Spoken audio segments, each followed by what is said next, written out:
महाभारत की गाथाओं में कौरवों के मामा शकुनी को अपनी कुटिल बुद्धि के लिए विख्यात माना जाता है।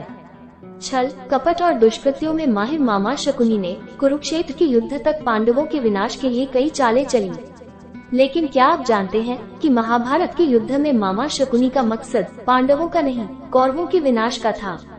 क्यों? मामा शकुनी ने अपनी ही बहन गांधारी के घर में रहकर उसके ही पुत्र दुर्योधन समेत समस्त कौरवों के विनाश के लिए साजिश करता रहा। आइए विस्तार से जानते हैं महाभारत और कुरुक्षेत्र युद्ध के मुख्य रचयिता मामा शकुनी के रहस्यमय व्यक्तित्व के बारे में। मान्यताओं के अनुसार शकुनी गांधार नरेश राजा सुबाल के पुत्र था।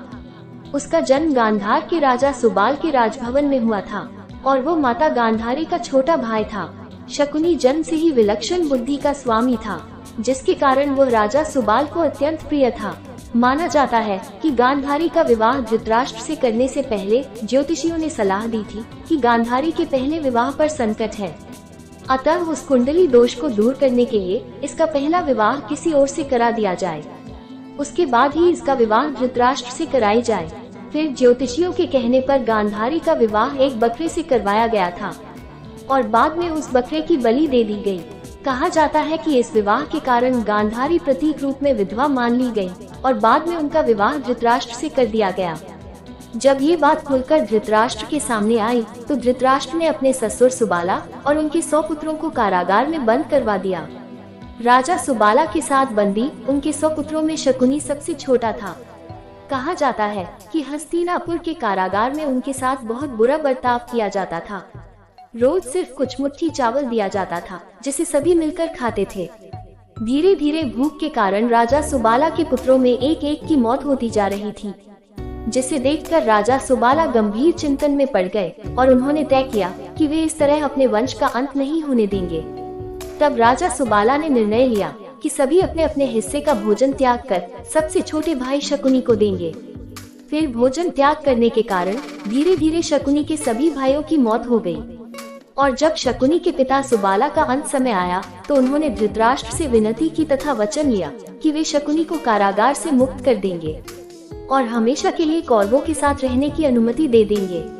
फिर धृतराष्ट्र ने अपने ससुर की अंतिम इच्छा मान ली और शकुनी को हस्तिनापुर ले आए। लेकिन शकुनी ने हस्तिनापुर और कौरवों के साथ रहकर भी कभी भी अपने कुल का सर्वनाश और अपमान को नहीं भूला। तथ्यों के आधार पर कहा जाता है कि राजा सुबाला ने मरने से पहले शकुनी से कहा था कि वह उनकी रीढ़ की हड्डी से चौपड़ के पासे बनवाए जो उसकी इच्छा के अनुसार चलेंगे। राजा सुबाला को पूर्ण विश्वास था कि इन्हीं पासों के जरिए धृतराष्ट्र का वंश का समूल नाश हो जाएगा। साथ ही शकुनी का एक पैर भी मूर्छित कर दिया ताकि उसे पिता का ये वचन हमेशा याद रहे और वो पिता तथा भाइयों का अपमान कभी ना भूले। कहा जाता है कि पांडवों और कौरवों के बीच जब चौपड़ का खेल हुआ तो शकुनी ने अपने पिता की हड्डी से बने पासे का ही इस्तेमाल किया और युधिष्ठिर सभी भाइयों समेत पत्नी द्रौपदी को हार गए, जिसके बाद द्रौपदी का चीरहरण हुआ जो आखिर में युद्ध का कारण बना। ये सर्वविदित है कि मामा शकुनी कौरवों को विश्वास में लेने के बाद उसे पांडवों के साथ युद्ध में धकेलने के लिए हर चाल का सूत्रधार बने।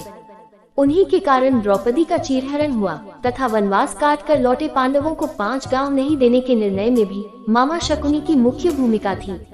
यहाँ तक कि उसने शांतिदूत बनकर आए श्री कृष्ण को भी बैरंग लौटने के दुर्योधन के फैसले में भी मामा शकुनी की विशेष भूमिका रही थी तथा अंततः महाभारत युद्ध के सूत्रधार मामा शकुनी को उसके कर्मों की सजा मिली और सहदेव ने उसे युद्ध के दौरान मार डाला। लेकिन तब तक कौरवों के समूल नाश की गाथा इतिहास के पन्नों में दर्ज हो चुकी थी।